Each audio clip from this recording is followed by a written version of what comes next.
Okay, welcome to part two of our cancer video series. So in part one, we talked about the history of our discovery of what cancer is and the nature of it, and also a bit about the history of the treatments for cancer, which sort of developed along with our increasing understanding of what cancer is and how it develops. So today we're going to talk about the modern treatments that are being developed now for cancer, which are uh, based on our really profound understanding of the nature of cancer, which is only developed in the last, say, 20 to 30 years, really. Um, and a lot of these treatments and techniques that I'm going to talk about today are either have just very recently been approved for treating cancers or are in the process of testing to get approval for treatment. But I did want to, just quickly remind you of some stuff from the first video. For example, we recognized that tumors were abnormal growths in the body that, were bad.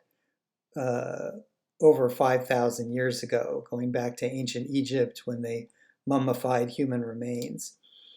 The ancient Egyptians were very interested in the human body and in its parts because when they did mummify remains, they would remove internal organs, and that gave them a chance to really study the insides of people. And they recognized that, most people had pretty much the same stuff inside. So they named various internal parts and recognized that, they must have some important functions for the body. But sometimes, in a living person, they would see these weird growths on the skin or just beneath the skin, pushing out the skin or ulcerating the skin. And then when they mummified the bodies, they would sometimes see also growths on the organs, or in the muscle or bone or deep tissue. They didn't know what those things were, but they knew they were bad. And the ancient Egyptians were the first to develop sort of semi-surgical techniques to try to remove superficial tumors that they could see. And then, of course, as our understanding of cancer and our ability to detect it got better, and as our surgical technique got better, we eventually reached a point in the late 1800s to on through where we could actually perform internal surgeries on people and remove internal tumors. And with the development of x-rays in the late 1800s, we were actually able to visualize tumors that were inside the body without actually cutting open the body. So we could know if, for example, a cancer was present or spreading in the body before we opened somebody up. But that ability and knowledge didn't come until the late 1800s into the early 1900s. So for most of human history, we had no ability to visualize the inside of a body until a person was actually dead or was really severely wounded. Now, around that same time, we discovered radiation and developed X-ray techniques and realized that tumors could sometimes be shrunk by exposing them to large amounts of radiation, so they were somewhat sensitive to radiation. And so radiation treatment was the second treatment that was developed for cancer after surgical removal of tumors. I think I mentioned in the first video too that we noticed that certain tumors that were in reproductive tissue, like prostate tumors or breast tumors, could actually be shrunk through castration. If we castrated men by removing their testicles or women by removing their ovaries, we could stop the development of tumors in those reproductive organs and actually cause them to shrink and sometimes to go away. So by this time, cancer was recognized as a cellular disease because in the late 1500s we invented the microscope, and by the 1700s we were using microscopes to look at tumors in cadavers, for example, and realized that they were made of cells just like the rest of the body and the other organs, but the cells that made up tumors were abnormal. They didn't look right, and they often didn't look like the tissue they were growing in. But we could tell that they were cellular. So they were living tissues made of cells, and we knew that cells could reproduce and make more cells, and it was obvious that these abnormal cells that made up tumors would reproduce and create more abnormal cells.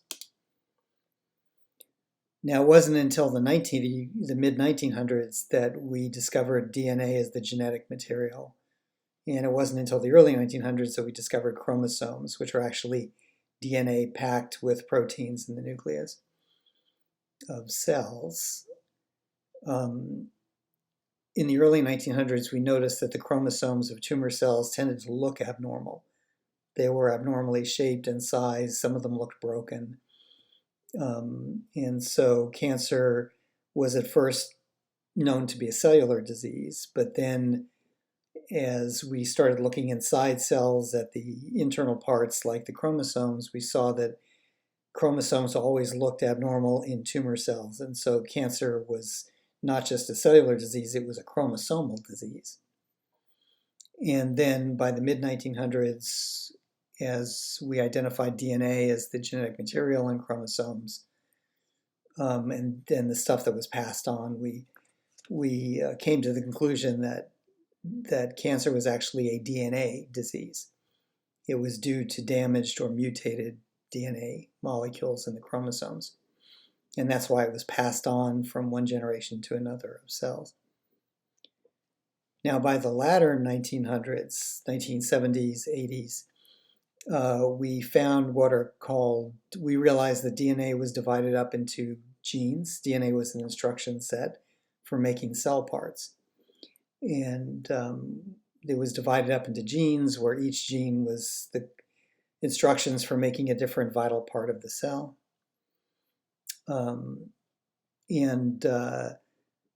We found by the 1970s that there were genes associated with cancer and tumors that were the genes that were mutated or damaged when the cells became cancerous. And we called those genes that had to be damaged for a cell to turn cancerous oncogenes.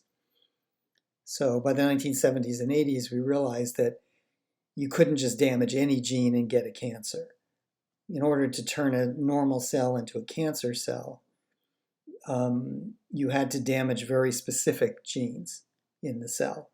There was just a relatively small subset of genes that had to be damaged in order to turn a cell cancerous. And these were genes that were involved with the timing of cell reproduction, with the cell's ability to detect signals to tell it to reproduce, with the cell's ability to survive genetic damage and repair it, and with cells' ability to kill themselves when they're disordered in some way. Cells are constantly checking themselves for like damage to their own DNA or metabolic disorder, whether they're producing energy in the right way or the right amounts. And you have all kinds of genes in your DNA that are meant to be turned on and triggered when cells detect that there's some severe abnormality in the cell, something that the cell is not likely to be able to fix. And those genes are essentially suicide genes. They're genes that cause the cell to create, proteins or new structures that ultimately kill the cell. Because, your cells they work together in organs and tissues, and if cells become disordered, they stop cooperating and working with other cells properly, and that can cause the entire tissue or organ to get damaged. And so your cells have the ability to perform what's called noble suicide. which is that rather than continue to grow and reproduce and cause malfunction to the body or to the organ that they're in, they can activate these suicide genes and create proteins or structures that ultimately kill them. But they'll only activate those genes if they sense that they are very disordered, that their DNA is very messed up, or their normal energy production is messed up. Then they can activate these genes, the suicide genes. But things have to be pretty bad in the cell for them to do that. Cells also activate suicide genes when they sense that they've been infected or invaded with germs, like viruses or bacteria. So these suicide genes really are ways for cells to eliminate themselves if they sense that they're going to become problems for the other cells in the organ that they're in, and that they could damage the functioning of the organ if they continue to survive and reproduce. So we found through the 1980s and 90s that a number of genes that had to be messed up to make a cell cancerous were the genes that were these noble suicide genes. Essentially, they had to be damaged or silenced in order for a cell to turn cancerous, because cancer cells are very disordered. They have a lot of problems with their DNA. Their DNA is very messed up, and they also tend to wander around in parts of the body where they shouldn't be. And all of those things normally trigger suicide gene, the expression of these suicide genes. So in order for a cell to turn cancerous, it not only has to be disordered in the way it reproduces or responds to the environment, but it also has to lose the ability to turn on these suicide genes when it becomes disordered or is malfunctioning. So cancer cells are essentially cells that are malfunctioning, but are not killing themselves like they're supposed to. And that's because their suicide genes are messed up, are damaged, and so no longer function. So that's something that's universal in cancer. All cancers have messed up suicide genes. Now there is more than one suicide gene, and there's more than one way to mess up a gene.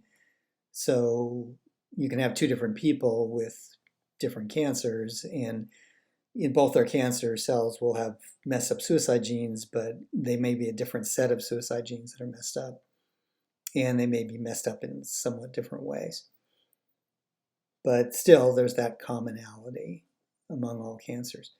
The other thing that we discovered more recently, just about 25 years ago, is that cancer cells are also messed up in another way, and that's their genes that normally make them vulnerable to attack by the immune system are altered, and they create new versions of these genes that either make them invulnerable to immune attack or allow them to create chemicals that can shut down the immune system, essentially.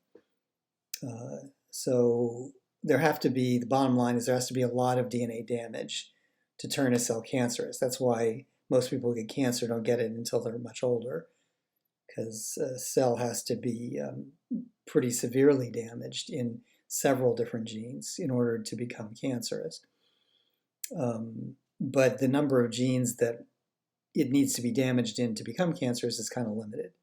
Usually you need damage in maybe about 6 critical genes in the timing of cell reproduction, the response of cells to growth hormones, the ability of cells to kill themselves, and the ability of cells to evade the immune system. So maybe 6 genes need to be damaged in particular ways in order to turn a cell cancerous. And to accumulate that much damage in a single cell usually takes many, many generations, if it ever happens at all. When I say many generations, I mean generations of that cell within the body. and a lot of cells go through their entire lifespans without actually getting damage in those particular genes and in all the genes you would need to in order to turn a cell cancerous. So, most of our cells don't become cancerous in our lifetime. But probably most people do develop types of cancer during their lifetime that are never noticed because they're missing that final mutation, the one that allows the cell to evade the immune system. If the cell becomes cancerous but doesn't have a mutation in one of those genes, the immune evading genes, then the cell is vulnerable to attack by the immune system and will probably be destroyed by the immune system before it has a chance to grow into, a tumor or anything dangerous.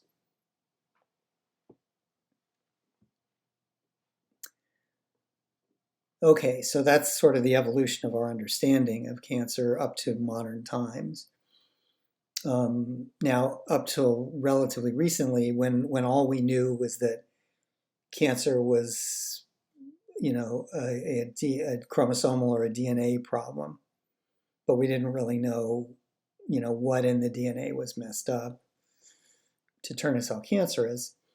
We found the original chemotherapy drugs. The first one, I think I mentioned that last time, is nitrogen mustard, which was used to make mustard gas, which was a chemical warfare agent. And in the 1940s, they made an interesting discovery, which is that if you expose somebody to nitrogen mustard enough to make them sick but not enough to kill them, you would dramatically reduce the number of white blood cells that they had temporarily. And we already knew about diseases like lymphoma and leukemia, which were what happens when white cells become cancerous. That is, immune cells become cancerous and start overgrowing. And on blood tests, you can see that there's huge numbers of white cells in people who have these kinds of cancers. So when they discovered that nitrogen mustard could reduce the number of white cells, they thought, well, maybe we should try using that as a treatment for lymphoma or leukemia. And what they found was that it worked to some extent. That is, it would put people into remission for a certain period of time. That is, they wouldn't just keep getting sicker until they died. They would actually get better for a while. And then they would start getting sicker again eventually and then die. But for a while, they would generally get better. And that was the beginning of chemotherapy in the 1940s. And after nitrogen mustard, they looked for chemicals that could do similar things, cause tumors to shrink, but weren't quite as toxic on the body, because nitrogen mustard is extremely toxic. So, they found other types of chemicals, methotrexate, vincristine, colchicine from plants. And what all these chemicals had in common when we started really studying what they were doing is they all are essentially reproductive poisons. They're chemicals that stop cell reproduction in cells that are actively reproducing. They only work on cells that are actively reproducing or dividing. And the reason they work so well in cancer is most cancers are made of cells that are very fast growing and very fast reproducing. So these reproductive poisons that we were feeding people were very good at stopping the growth of those cells. And so the development of tumors and the spread of tumors. That's what all these chemicals have in common, is they kill fast-growing cells, essentially. Now that's great because they can kill these cells anywhere in the body. If you inject these chemicals into the blood, it circulates all over the body, and you can kill cancer cells anywhere in the body, even cancer cells you can't even see because they haven't yet formed tumors. No matter where they are, they can be killed if you put these drugs into somebody's veins. But the problem, of course, is that cancer cells are not the only fast-growing cells of the body. The human body has a lot of fast-growing cells that grow essentially at the speed of cancer cells. Those include the cells that line your stomach and intestines. So the superficial cells of your digestive tract. and your bone marrow cells that produce your red blood cells and your white blood cells. The white blood cells are the cells of your immune system. The red blood cells are the cells that carry oxygen from your lungs to your tissues. So unfortunately, when you give somebody any standard chemotherapy drug, not only do you kill their cancer cells with the drug, but you also kill healthy cells with the drug that are vital cells. You kill hair follicle cells, that's why people's hair falls out. Those are the cells that make hair. They reproduce quickly. You kill the cells that line their stomach and intestines, the digestive tract, and that makes people very, very intestinally sick. So you get the symptoms of nausea, vomiting, diarrhea, and they become pretty constant as the chemo regimen goes on. So you're constantly sick to your stomach, you're constantly vomiting, you constantly have diarrhea. And that's extremely unpleasant, really. But that's because the inner lining of your digestive tract is dying off. Now, it can grow back. Once you stop the chemotherapy, that lining does slowly grow back. So those symptoms do ease off. But while you're going through the chemo, which can last for months or years, you're going to be pretty sick. And also because the chemo drugs kill the white cells and the red cells, that's because they kill the bone marrow cells that produce the white cells and the red cells.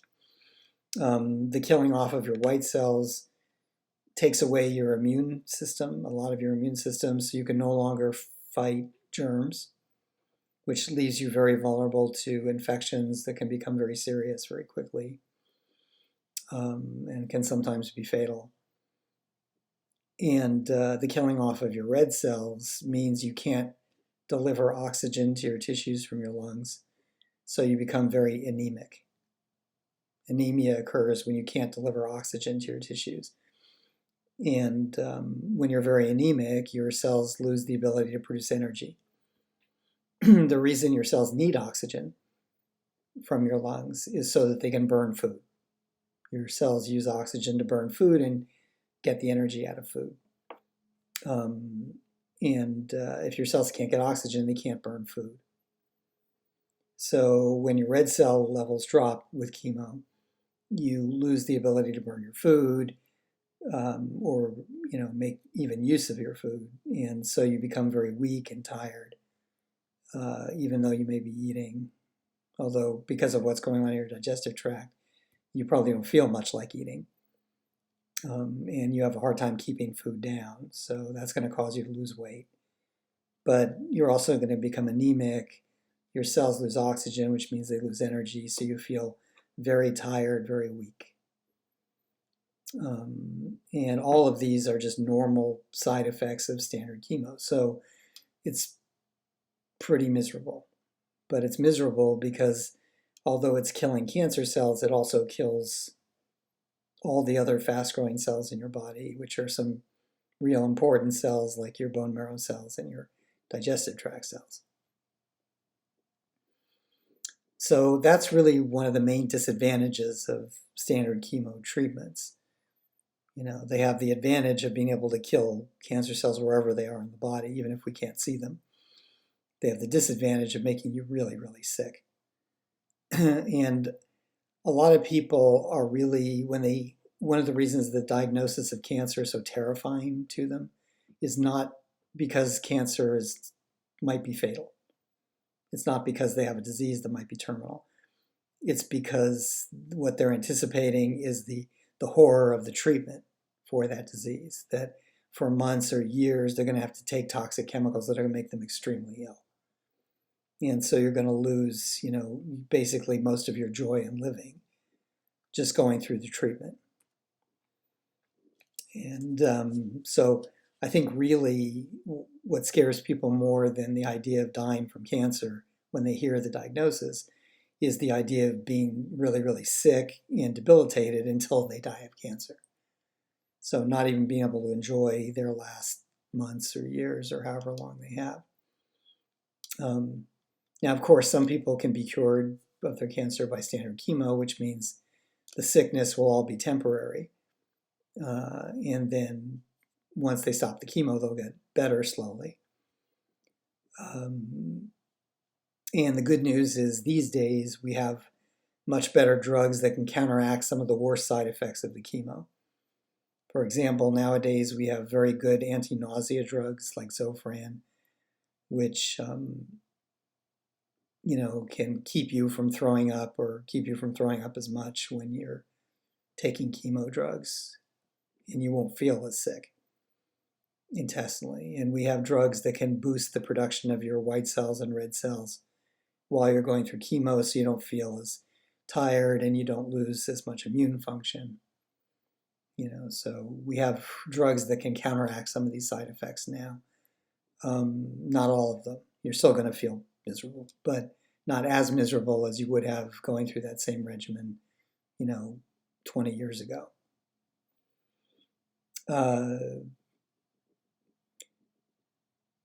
So the second problem with standard chemo is cancer cells are living things. And like all living things, if you have a large group of them, they can evolve. That means they can change if their environment changes. And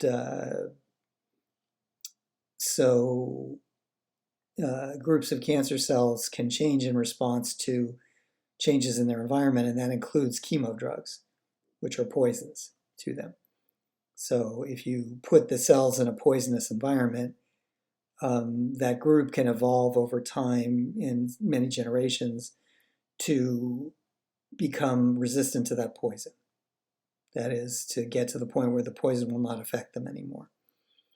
So cancer cells pretty rapidly evolve resistance to these chemo poisons. And that's why when doctors put people on chemo, they almost never use one drug.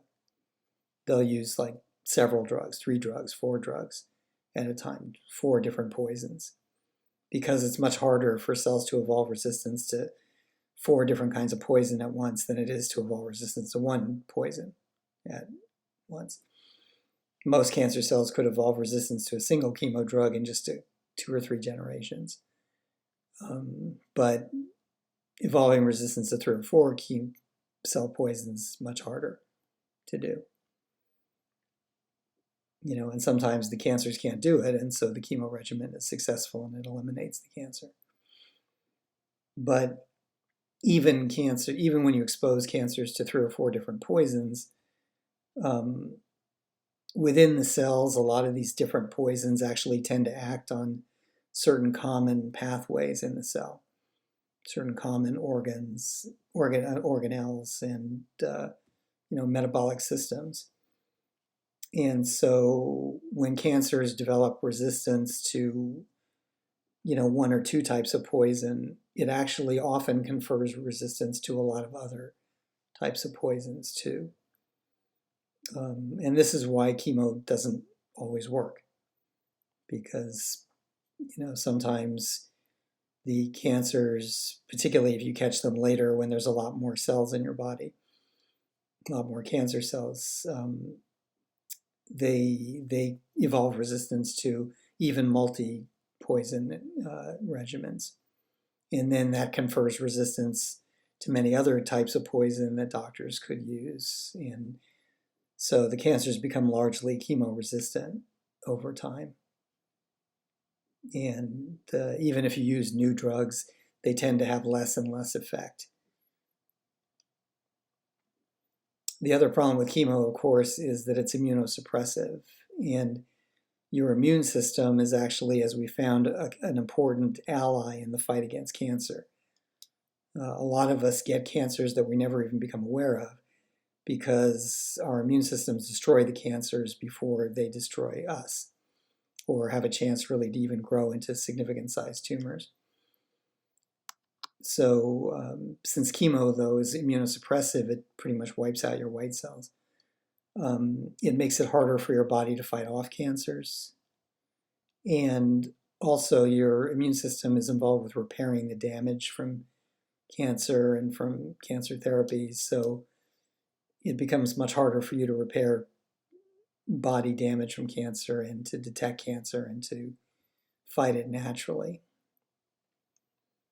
So in some ways, chemotherapy works against you even though it can kill the cancer, it also can stop your body from destroying the cancer and stop your body from being able to repair the damage that the cancer has caused through the immunosuppressive actions. So there are a lot of disadvantages to standard chemo.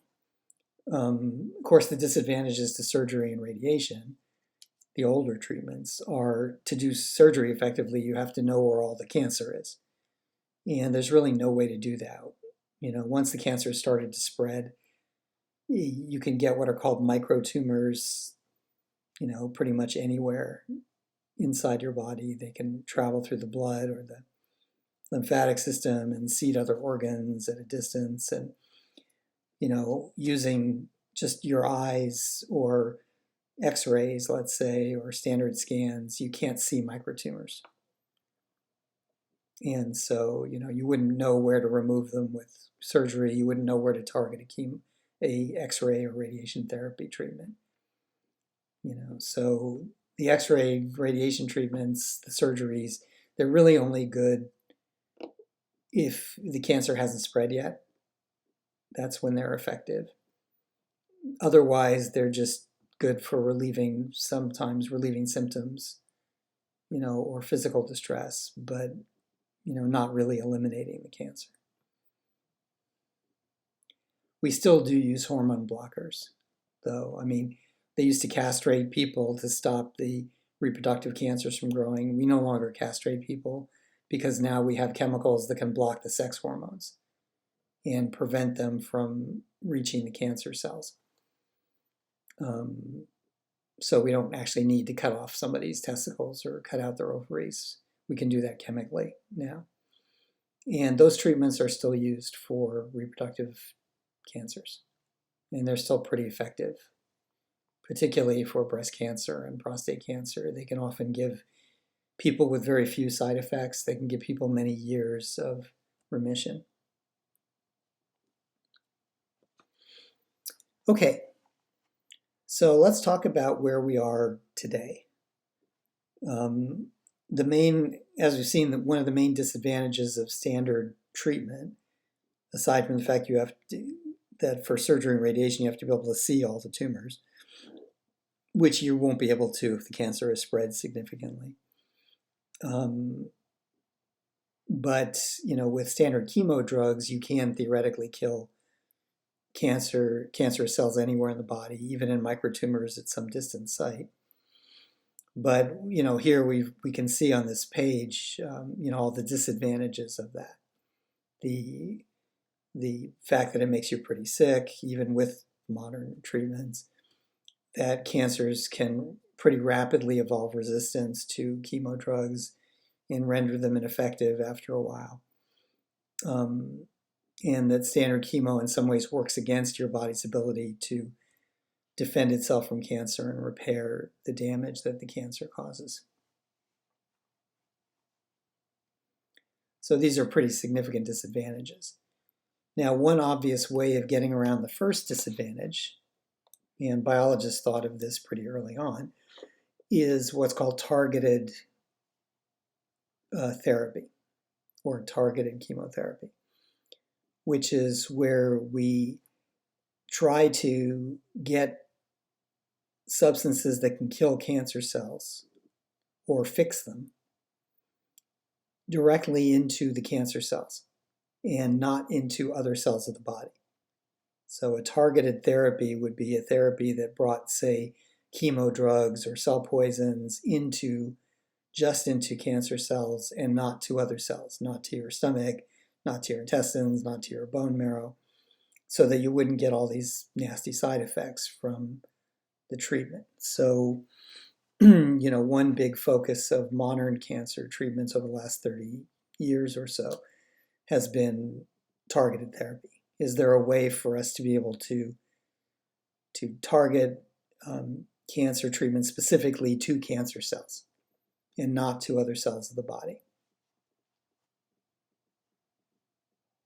And then another line of modern treatment is what's called immunotherapy, which is instead of trying to kill off cancer cells with poisons or things we introduce to the body that are not natural, what we try to do is we try to get your own immune system to recognize the cancer's there, to recognize the cancer and just go and destroy it, so that your body takes care of itself without, us having to introduce strange chemicals or genes or metabolic poisons to your body. So this is the brave new world of cancer treatment. Brave new world, I'm moving myself here. Brave new world of cancer treatment is targeted therapy and immunotherapy. Now, recently, in the last 20, 25 years, so none of this was around for example, when I was in college. This is all stuff that's been developed after I left college and began my career as a teacher. So these targeted treatments have now become pretty sophisticated. We have a number of different what are called vectors that can attach themselves to cancer cells preferentially without really attaching themselves to normal cells, and can deliver poisons to the cancer cells, or block the cancer cell's ability to receive signals from the outside, or in some cases, get the immune system to recognize the cancer and attack it. Or we've even developed much more recently, in the last 10 years or so, the ability to put new genes into a cancer cell, new pieces of DNA that code for new proteins, or to put in DNA editing systems into cancer cells that can remove the bad mutated DNA, damaged DNA, and replace it with good, healthy DNA and proper genes. We can also put in what are called interfering RNA molecules, which are chemicals that prevent the DNA instructions from being used to make proteins and cell parts. So even though we don't fix the bad genes, we prevent them from being used by the cell. And you can do that by putting in what's called interfering RNA molecules. And vectors can get those things in. So let's talk about some vectors now. These are things that we've developed that we can use to target cancer cells specifically and get the vectors that carry poisons or new genes or whatever to the cancer cells and into the cancer cells. So, for example, this big thing in the middle here is a cancer cell. It's got disordered DNA in the nucleus, and so it's not behaving properly. It's reproducing too quickly. It's moving around. It's not killing itself when it's supposed to. So there's a number of different vectors that we can use to target this cancer cell. In order to do that, we have to know what chemicals on the surface of the cell are abnormal. Cancer cells always have abnormal chemicals on their surface, usually abnormal what are called receptors on the surface. They always have these. And these are different than the normal surface chemicals that are on the cell. So what we can do is we can create molecules, chemicals that can bond to these abnormal surface receptors on cancer cells. And then we can attach poisons to those chemicals or to larger structures that can bond to those things. So, for example, we can create antibodies, which are proteins that are normally secreted by cells in your immune system. And we can engineer the proteins to stick to these abnormal receptors on the surface of cancer cells. They won't stick to healthy cells because healthy cells don't have these abnormal surface receptors. They have normal surface receptors. And we can attach poisons. Those are these red dots are all poisons. We can attach cellular poisons to the antibodies. And so the antibodies stick to these abnormal receptors and they bring along with them these cellular poisons. which can then damage the cancer cell. But there's other things other than these immune proteins that we can engineer to bond to cancer cells. We can engineer fragments of DNA, which we can stitch together in certain ways to make what are called DNA cages, which can hold in poisons, cell poisons. We can create little bubbles of fat called liposomes, which can also hold cell poisons or other things like genes. We can make what are called nanopolymers out of a number of different types of chemicals. And we can attach poisons to those and make those stick to these abnormal receptors. So all these things are actually sticking to abnormal receptors like these on the surface of cells. We can even engineer viruses. So we can take viruses that we've killed that normally do infect human cells, and we can put cell poisons or interfering RNAs or genes or gene editing systems inside the viruses, so that when the viruses get absorbed into the cell, all these other things do as well. We can even use what are called bacterial ghosts, which are bacteria which often normally do not get into cells, but we can take out all the internal parts of the bacteria, just leave the outer membrane, which sticks to the cells, and then replace the internal parts of the bacteria with poisons. So when the cell absorbs this, just this outer shell of the bacteria, which it can do, the poisons will get into the cell. Often these poisons are inside these structures, and the structures themselves get absorbed. So like these fat bubbles, liposomes, or the engineered viruses, or bacterial ghosts, or DNA cages, these things can all actually get absorbed into the cell by the membrane of the cell. Sort of creates what's called an invagination or a vesicle, which absorbs the whatever's sticking to the surface here that's not normally on the surface and brings it into the cell, and then it fuses with internal cell parts, and that's where it can release the poisons and really kill the cell. But the way this works is all these things can be engineered with surfaces that bond to these abnormal surface chemicals that are on cancer cells. Now, you can also just take things like a virus that just normally bonds to only certain types of cells. Like, say, if somebody has an intestinal cancer, let's say, there are certain viruses and bacteria that only stick to intestinal cells. And so we can use those without specially engineering their surface proteins, because they'll normally get into the cells that are like the cancer cells. But then if you do that, because it's kind of non-specific now, you're getting into all the cells in that tissue, not just the cancerous ones. You need to create a poison or an interfering chemical that will only be active in cancer cells.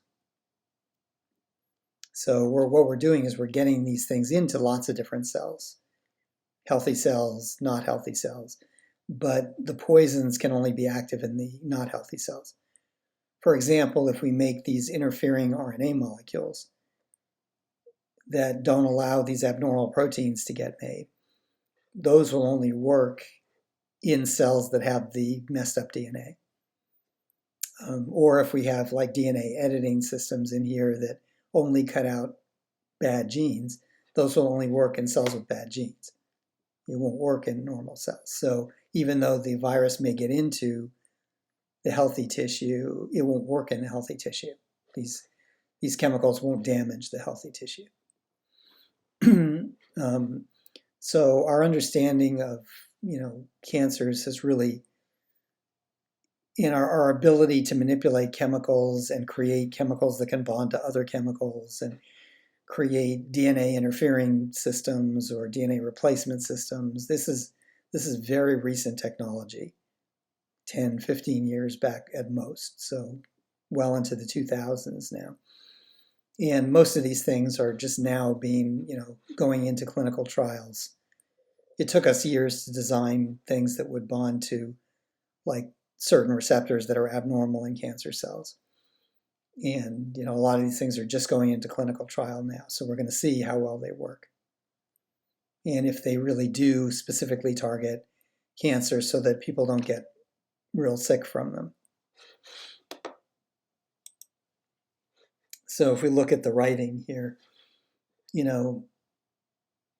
we have what are called targeted standard treatments, which are using standard chemotherapy. Those red dots would be regular chemotherapy poisons. But they're on vectors that bond specifically to cancer cells. You can also do other kinds of metabolic treatments. They don't have to be poisonous. We know enough about how cancer cells are different from normal cells now that we can specifically target some of these abnormal proteins and cell structures that are made by these cancer cells so that you can put in chemicals that only bond to those abnormal structures and stop them from functioning. Or in the case where there's genes that have been switched off in cancer cells, we can sometimes put in chemicals that bypass that off switch and can reactivate the system. For example, cancer cells have lost the ability to kill themselves because their suicide genes are messed up. Now, what can we do about that? Well, theoretically, we could use the next thing that we'll talk about, which is putting in new genes. But what chemicals could we use? Well, turns out there are certain chemicals that we can put into cells. Cells have several different suicide pathways, it turns out. Usually cancer cells are not blocked in all of them. They're only blocked in some of them. So it turns out that we can use some of these vectors to bring in chemicals that will activate other suicide pathways, ones that are not blocked in these cancer cells. Then that'll cause the cancer cells to kill themselves. So we can sometimes unblock suicide pathways in cancer cells or activate them. Using targeted metabolic therapies. These are different than standard chemotherapies. What makes them different is they usually don't target cells just in their ability to reproduce. They target other metabolic defects of cancer cells, like their ability to kill themselves or to respond to signals from the outside. The first treatment that was like this is a treatment called Herceptin. And I'll bring back this picture that I was showing you. Not that picture. This other picture that I was showing you. So Herceptin takes advantage of an abnormal surface receptor in cancer cells. A lot of cancer cells have an abnormal growth hormone receptor called the EGF receptor. And what Herceptin is it's an antibody, and it bonds to the abnormal version of that receptor. It doesn't bond to the normal version. So it will only affect cancer cells theoretically. But what it does is it sticks to the abnormal version of that receptor and shuts it down. Just by sticking to it, it shuts it down, so it no longer signals the cell to reproduce when it shouldn't reproduce. And that dramatically slows the growth and reproduction of cancer cells. So Herceptin was the first of these targeted metabolic therapies, which take advantage of our increasing understanding of the different oncogenes and how they affect cell functions. And, so we can target something other than just the general ability of cells to reproduce. And the newest of the targeted treatments involves, instead of chemicals that bond to proteins or cell structures, we use what are called nucleotides or nucleic acids. we put in new DNA or new RNA to the cell instead of proteins or protein poisons, which most of these are. This has the advantage, the big advantage of, if, for example, if you put in gene editing systems or new genes, you can actually recover lost functions. So, for example, if a cell has lost the ability to kill itself because one of its death genes is mutated, doesn't work anymore, you can actually restore that function by sending a new death gene in, a new copy of that death gene into the cell via a vector. Or you can send in a DNA repair system that can repair that death gene. So again, you're restoring the normal function of the cell by restoring the normal version of the gene. So that's really an advanced sort of treatment. Another way of treating cells is if cells are making, if they're actually actively making something that's not working right, like an abnormal receptor, you can put in interfering RNA molecules that will just stop the cell from creating those abnormal proteins. It'll stop the cell's ability to use the ribosome to turn the DNA instructions into a protein. Okay, so these are new targeted forms of therapy. Again, most of these are still in the testing phase.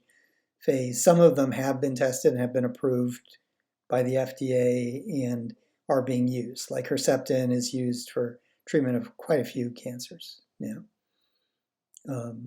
That was the first one of these, the first targeted metabolic treatment.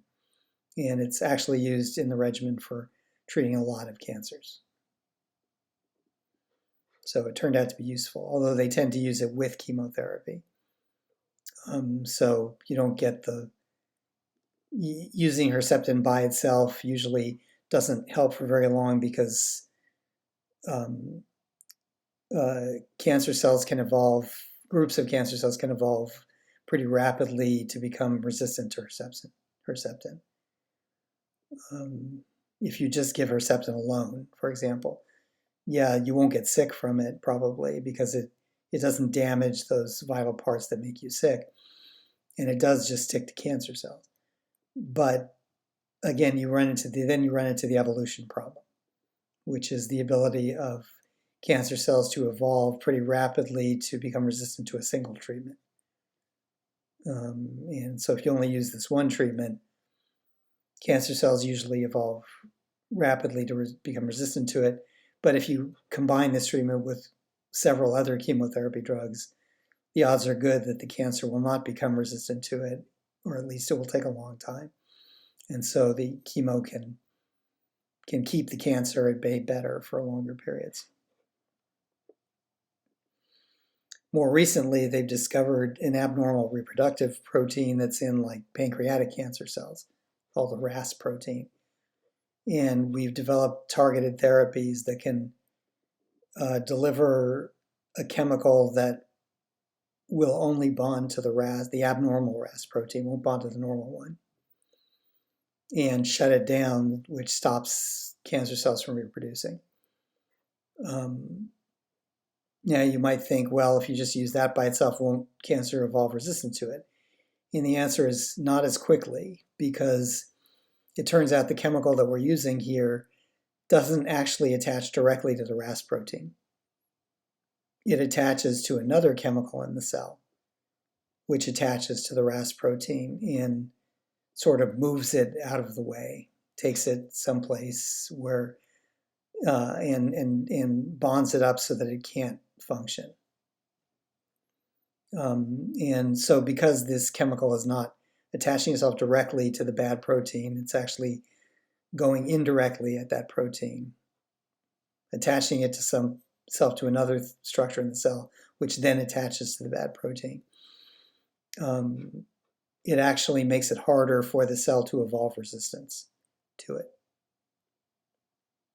And so they've been using this, and although they are seeing an eventual evolution of the cancer, it's giving people a lot more lifespan. Pancreatic cancer is one of the most deadly cancers and one of the most rapidly fatal cancers. But people taking this new RAS protein inhibitor, which again is working indirectly in the cells, are living much longer, 2 to 3 times longer. And if you just give this treatment alone, they live without a lot of side effects. So that's pretty good. I mean, again, we're just at the very beginning of all of this. Got a long way to go. But early results have been very promising. And in some ways, early results have been even more promising using what's called cancer immunotherapy. And I'm going to bring up another picture here. And this is, instead of trying to kill cancer cells or even correct their defects genetically, what we're doing is we're trying to activate your immune system, your white cells, to attack the cancer and destroy it. Now, it's been known for a long time that cancer cells have abnormal surfaces, and they have abnormal receptors on their surface, for example. And your immune system is actually programmed to destroy any cells in your body that have abnormal surfaces, where the proteins or receptors on the surface of the cells aren't right. They are not the same as on the surface of your normal cells. So theoretically, your immune system should just always destroy cancer.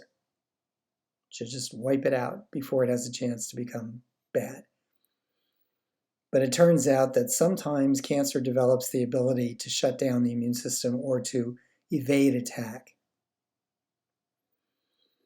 And there's a number of ways cancer cells can do that. For example, cancer cells can develop proteins that can shut down the immune system. Sometimes like hormonal proteins that shut it down at a distance, and sometimes contact proteins that shut down any white cell that touches them, that touches the cancer cell.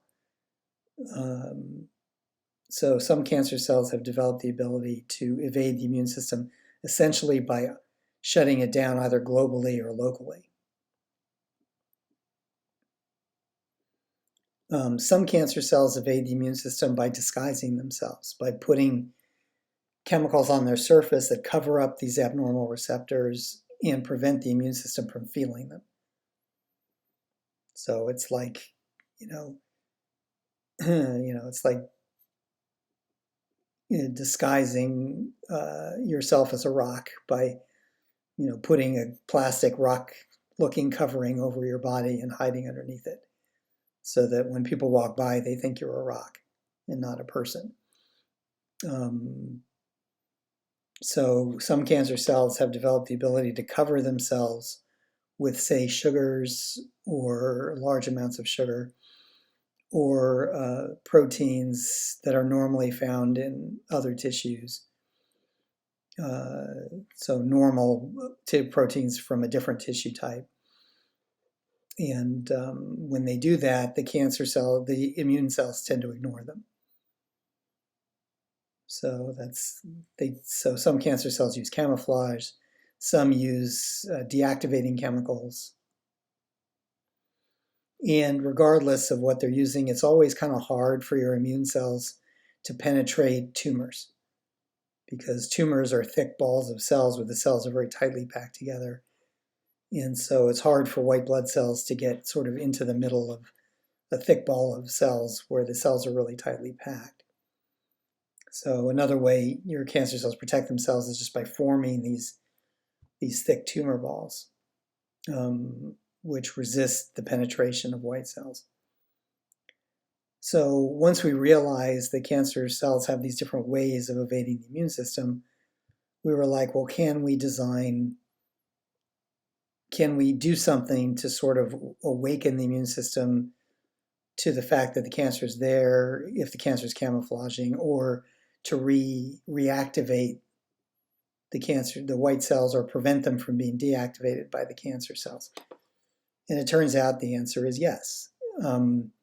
For example, we've identified some chemicals on the surface of cancer cells which shut down the immune system, or the white cells that touch these cancer cells, that shut them down, prevent them from alerting other white cells and attacking the cancer cells. So, for example, we've developed these antibodies that can stick to these chemicals on the cancer cells that shut down the white cells. And that way, they can't shut down the white cells. These are what are called checkpoint inhibitors. And one of these has already been approved and is already commonly used to treat cancer. It's called Keytruda. So Keytruda is a checkpoint inhibitor that bonds to these chemicals that deactivate white cells that touch the cancer cells. So Keytruda bonds to those chemicals and prevents them from touching the white cells, so they can't shut them down. That allows the white cells to recognize the cancer and destroy it. So Keytruda is now used as a supplemental treatment therapy. We can also, using the mRNA technology that we actually used to make the COVID vaccine, where we got human cells to start creating virus proteins to make themselves look like viruses, so the immune system learned to attack them. You can actually, turns out, make vaccines for cancers by taking these abnormal receptors that are normally on the surface of cancers, taking the genes that code for those abnormal receptors, and then putting them in mRNA liposome, putting the gene instructions into liposomes, injecting them, letting human cells take them up, and then create these abnormal proteins on their surface. This is just temporary. It does not permanent. But the proteins are there long enough for the immune system to learn to recognize them. And then once they do, they can theoretically attack the cancer before it has a chance to really spread widely through the body. We can also modify viruses and bacterial shells to stick to the cancer cells, and they will, but not get absorbed by the cancer cells. And that will attract white cells, immune cells, to the cancer cells to hopefully destroy them. We can use what's called cellular therapy, which is where we take white cells from the body and redesign them in a lab. That is, put chemicals on their surface that let them bond to cancer cells so that the white cells go directly to the cancer cells and then hopefully will initiate an attack and start to destroy them. In addition to all of those treatments, we can also add chemicals, hormones that we know stimulate the growth and reproduction of white cells. That can be added to pretty much all of these different treatments to enhance the effectiveness of the immunological treatment. So if we look at what's going on here, we can reprogram immune cells to stick to cancer cells and attack the cancer cells. We can use stimulating hormones like cytokines to help the immune cells get more active around the cancer cells. We can use cancer vaccines to make human cells produce abnormal cancer surface proteins so that your immune system can learn to recognize those and hopefully attack the cancer cells. We can create checkpoint inhibitors like Keytruda, which is chemicals that bond to the chemicals on the cancer cells that shut off the immune system. So if we cover those chemicals up, the cancer can no longer shut off the immune system, and then the immune system becomes active and attacks the cancer cells. We can also use monoclonal antibodies to attract immune cells to the cancer cells. That's similar to what's going on with these cancer vaccines. And again, all of this is just to try to get to wake up your immune system and get it to attack the cancer, which it's not attacking because the cancer has some method of protecting itself from your immune system. We're trying to get around those methods of self-protection here. Okay, so are there any disadvantages to these targeted therapies or these immunological therapies? And as you may have guessed from what I've already told you, the answer is yes, there are disadvantages here. For example, a lot of these immunotherapies can trigger an immune system overreaction. For example, these checkpoint inhibitors like Keytruda can sometimes cause the immune system to overreact and start attacking everything, like healthy tissue as well as cancerous tissue. And that creates what's called a cytokine storm, or an autoimmune storm, which is often fatal. Once it gets going, it destroys all your organs and can kill a person in days. So this does happen. Doesn't happen a lot, and we're learning about what causes this, and sort of how to engineer things to avoid it. But at the moment, we're not able to completely avoid this, and so some people, for example, who get Keytruda, end up dying from the treatment because they get this massive immunological overreaction. You could also get the opposite problem, which is where your immune system starts attacking the treatment before the treatment has a chance to really work.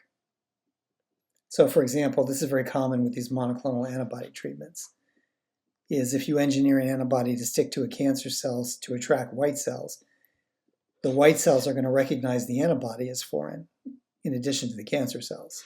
So it's going to learn to attack the antibodies and destroy them before they have a chance to stick to cancer cells and, help the immune system here. So, you can either get an overreaction or a rapid loss of effectiveness for some of these immune treatments.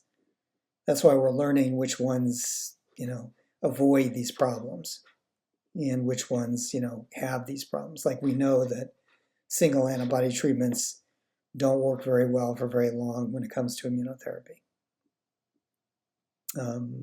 Just because they rapidly become targets of your own immune system, which destroys them and renders them ineffective. Again, we talked about solid tumors. Targeted therapies can have trouble penetrating solid tumors, and that reduces the effectiveness of treatment. So one thing they're looking at now is adding some chemicals to your body that loosens up the cells in a solid tumor so that it's easier for some of these treatments to penetrate the tumor. We're also looking for treatments that are better at penetrating solid tumors. Sometimes when we do engineer these cells or antibodies to bond to cancer cells, we don't realize that there are other surface chemicals on other types of cells that actually have similar structure. And so we sometimes accidentally get the immune system to target some normal cells too, which can cause pretty terrible side effects, create an autoimmune condition that sometimes is even fatal, can make you sick or damaged, or can even be fatal.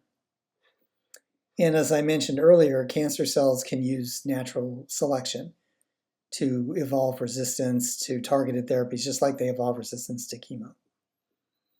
And with the same kind of problem, if you just use one therapy, like one of these targeted therapies at a time, the resistance evolution tends to be pretty rapid. Just like if you use one chemo drug, the resistance evolution is pretty rapid. So probably the best treatments are going to involve using multiple targeted therapies at the same time to sort of get around the evolution problem. Evolution doesn't seem to be as much of a problem for immunotherapy because your immune system is made up of living cells that sort of have their own minds and their own ability to adapt and go after cancer cells, even if the cancer cells change. Once they recognize cancer as a thing that needs to be eliminated from the body, they can deal with changing cancer cells and continue to target them even after they've changed. So this evolution doesn't tend to be as much of a problem with immunotherapy as it is with regular chemotherapy. But it is a big problem with just standard targeted therapy, which doesn't activate the immune system. So again, some combination maybe of several targeted therapies or a targeted therapy and an immunotherapy probably will end up being the best treatments we can get for cancers. One last thing with the disadvantages to new cancer treatments is these are based on our really detailed understanding of which oncogenes are changed, in which ways, and what chemicals can bond to the abnormal gene products, which systems are being activated, which are being shut off. All of that requires a lot of basic research into cancer and normal cells and how they work and what changes. And this kind of research can take a long time. Like when I was in university, 40 years ago, just figuring out one oncogene and what it did in a cell was work that could easily take 15 or 20 years.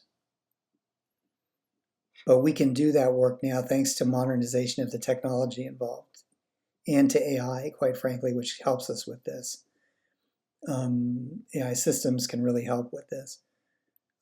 We've taken the 10 or 20 year project when I was in college and shrunk it down to, we can usually do this in just a few months, maybe 3 months, 4 months. And then we can identify chemicals that can bond to the abnormalities or shut them off or reactivate them just in another month or two after that. So say within 6 months, we can go through the whole gamut, whereas this used to take us easily 10 to 20 years.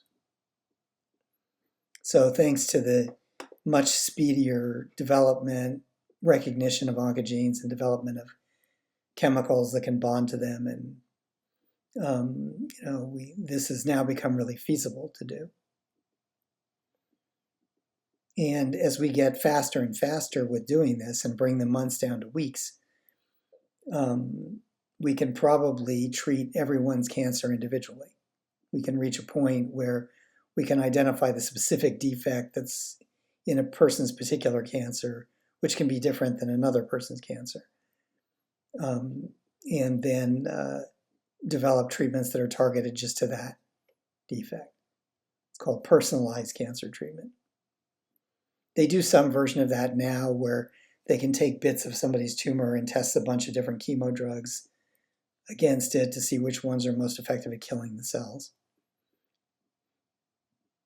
But, this is doing that essentially on a much more sophisticated basis and on presumably a much more effective basis with way fewer side effects. So if you think about it, cancer becomes a much less scary disease, even if none of these worked any better than, say, standard chemo. But if the targeting was true, so they didn't cause the bad side effects that we associate with chemo, I think people would feel much better or be much less scared getting a cancer diagnosis. If doctors could tell them, well, we got a treatment and, it's got maybe a 60 or 70% chance of curing you, but a 20 to 30 or 40% chance that it won't and you'll die of the cancer in a year or two.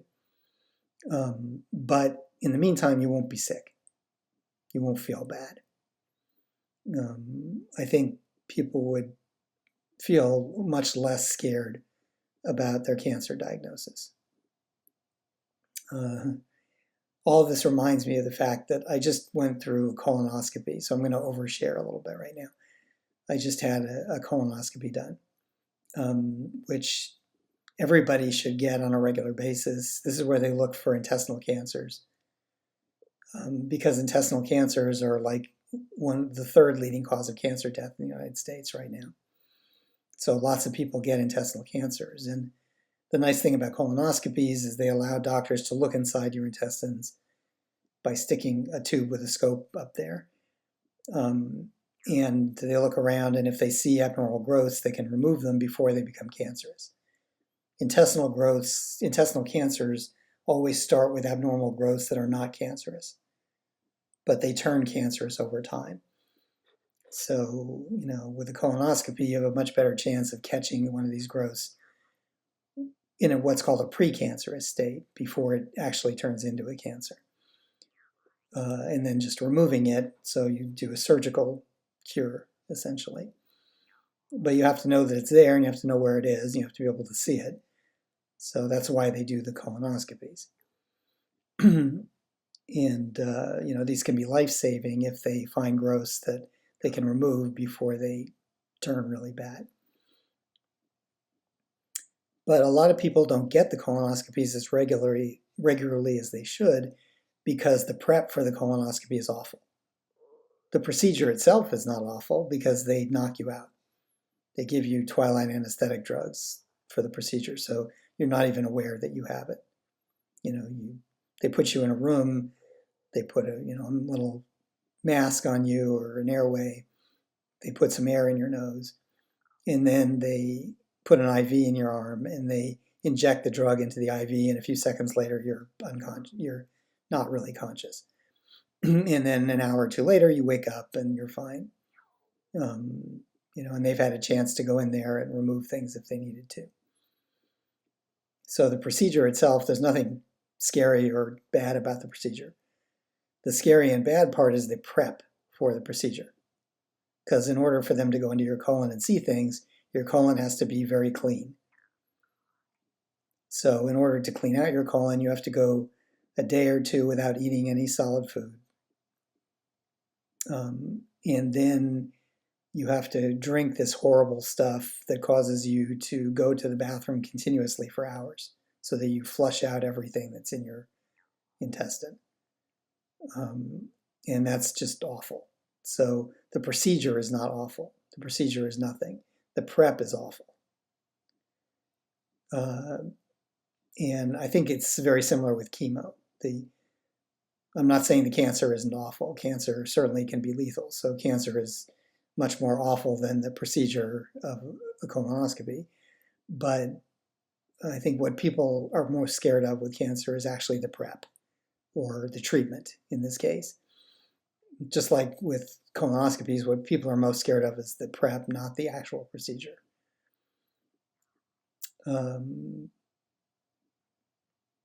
So there you go. This is the state of modern cancer treatment: targeted therapies, immunotherapies. By the way, one mistake I think that medicine is making right now, and one reason these immunotherapies are not working quite as well as they really should, is they tend to give these along with chemotherapy. That is, they give you the immunotherapy with chemotherapy, because chemotherapy has been the standard treatment for the last 60 years. They don't want to lose the chemotherapy in case the immunotherapy doesn't work. You still get the benefit of the chemo. But I think that's wrong. And actually, some recent research, clinical trials, have borne me out on this. They support my position. I think that's wrong, because immunotherapy will not have a chance to work well if you're also doing chemo. Because chemotherapy wipes out your immune system. So you can't really get your immune system to destroy a tumor if you've wiped out your immune system with chemo. So if you give them both at the same time, one of them is counteracting the other one. It's stopping the other one from being effective. So my personal feeling is that we should try to get rid of the chemotherapy drugs unless these other treatments don't work. We should start with targeted therapy and immunotherapy. Start with that. And then if those fail, then go to chemo or add chemo to them if they don't seem to be working very well. But in a recent study they just did where they were testing in immunotherapy, a new kind of immunotherapy, they found that it actually worked much better if you gave it before the chemo instead of with the chemo or after the chemo. If you give these things with the chemo or after the chemo, your immune system is too wiped out to really function well, and so this can't work very well in fighting the cancer. But if you give it before the chemo, then your immune system's still in good shape and you give it the best shot for really fighting the cancer. So they found in clinical trials that this new immunotherapy worked way better when it was given first, before chemo was even added. And in some cases, it seemed to be curative without the need for chemo at all. So my feeling is one of the reasons these things haven't shown as good an efficacy as they really should have is, A, they're usually only using one thing at a time because we're developing these slowly over time. And so that we're getting an evolutionary resistance problem. But with the immunotherapies, they're using them with chemo or after chemo instead of before chemo, which is what they really should be doing to get maximum benefit. So that's just my 2 cents, and I hope that they honor the medical research and just the logic of it and start changing the way they do the immunotherapy protocols. I think we'll have much more successful treatments if we do that. Okay, so I know that was very long. How long did I run? A long time, hour and 20 minutes. Okay, but hopefully this gives you a good idea of the modern state, the current state of research into the development of new cancer treatments, targeted treatments, immunotherapy treatments, and why these are helpful and necessary. All right, so you take care and stay well and get your colonoscopy if you're old enough to need one. Take care.